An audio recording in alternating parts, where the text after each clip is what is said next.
Well, here's a simple Python code, and can you find the correct output of this code? You can pause the video to think for a moment.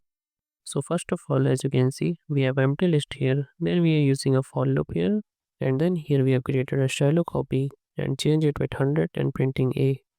So the correct output of this code is 0 100 1122.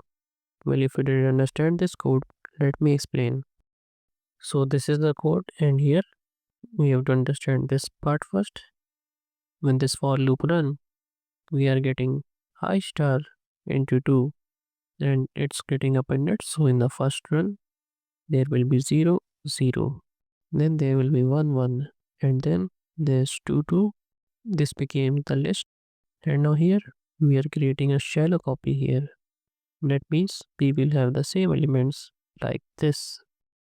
And what happens is that when we change here b of 0 of 1 to 100, the outer list, which is this, and these all are the inner list.